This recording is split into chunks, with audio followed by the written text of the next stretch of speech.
Hello，大家好。咁咧想講下究竟我哋有麵包啦，好多時都食麵包啦，咁會搽嘢噶嘛。咁究竟搽啲乜嘢會好啲咧？今日我哋揀咗幾樣嘢出嚟講喎。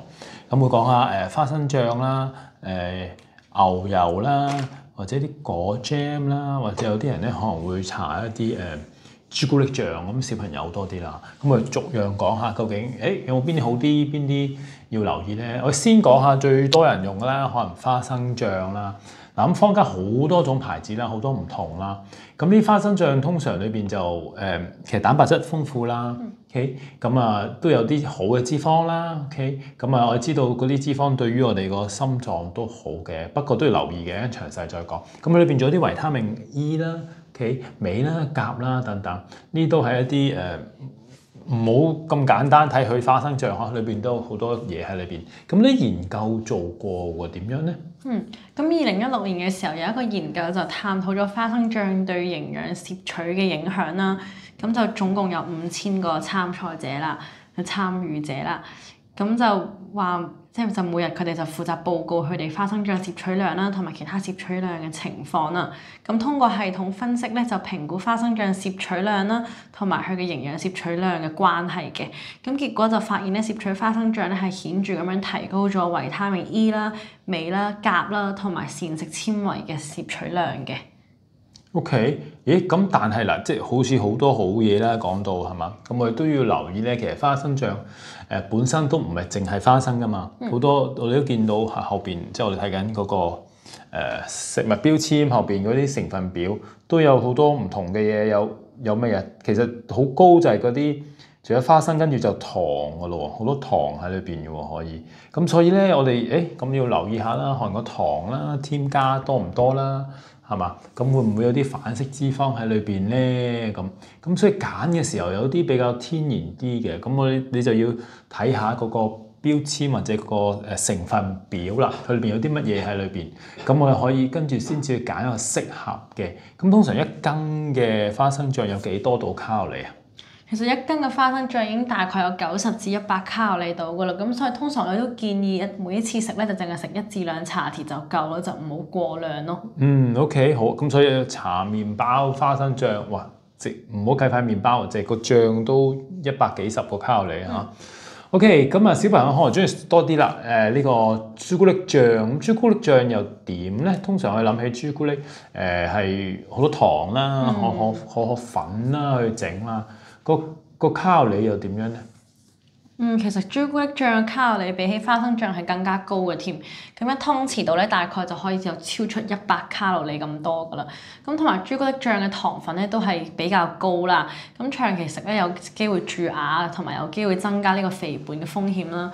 如果想食得健康啲嘅話咧，其實我哋都會通常建議揀低糖嘅版本啦，或者如果有時間嘅，可以自己買可可粉加蜜糖去整啦，咁就冇咁大嘅負擔啦。OK， 好啊嗱，第三個我哋就講下我哋冇牌子嚇，啲牛油啊。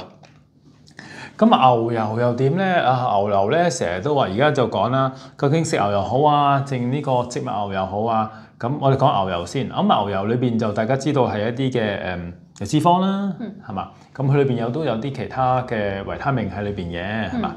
會有啲乜嘢維他命喺裏邊？牛油入邊其實有豐富嘅維他命 A、D、E 同 K 啦，咁其實對骨骼咧同免疫系統咧都有好有幫助嘅。咁但係其實牛油嘅飽和脂肪咧係相當高嘅，咁都係一個唔好嘅脂肪啦。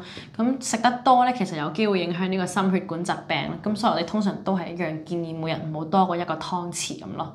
OK， 嗱咁其實都可以考慮下嘅。除咗牛油，而家即係坊間咧有啲牛油叫做用橄欖油去整嘅，咁我諗嗰啲又比較好啲嘅選擇啦，係嘛？咁牛油咧當然啦，都頭先提過啦，啲橄欖油啊去整啦。咁但係其實咧，如果真係普通牛油，嗰個飽和脂肪都可以好高喎。咁飽和脂肪高就影響我哋嗰個心臟啦，或者影響我啲壞嘅膽固醇啦，咁就唔係咁理想啦。咁有啲咩好選擇咧？嗱，好多人都真係好中意食牛油嘅喎。咁頭先提過用橄欖牛油啦，有啲人都覺得唔得啊，都係中意食翻牛油咁有冇得選擇啊？咁其實牛油嘅選擇都仲有一個嘅，咁而家都有得賣㗎啦，市面咁就叫草字牛油啦。咁其實佢嘅維他命啊同埋Omega 3咧，其實比起傳統牛油咧係更加高嘅添。咁所以營養價值方面啦，同埋膽固醇方面又相對地會低啲。咁所以其實呢個都係一個比較健康有營養嘅選擇咯。OK， 好似有啲研究做過將呢兩種牛油，普通牛油同埋呢啲牛油比較過係點樣啊？咁其實2020年有一個研究啦，就比較咗傳統牛油同埋草字牛油啦，咁就將佢哋比較對心血管疾病嘅影響喎。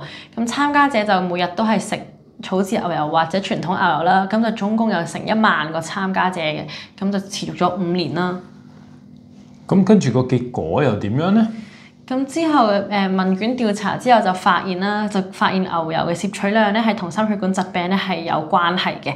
咁亦都發現咧，日日攝取草字牛油嘅參加者咧係有顯著降低咗心血管疾病病發率嘅。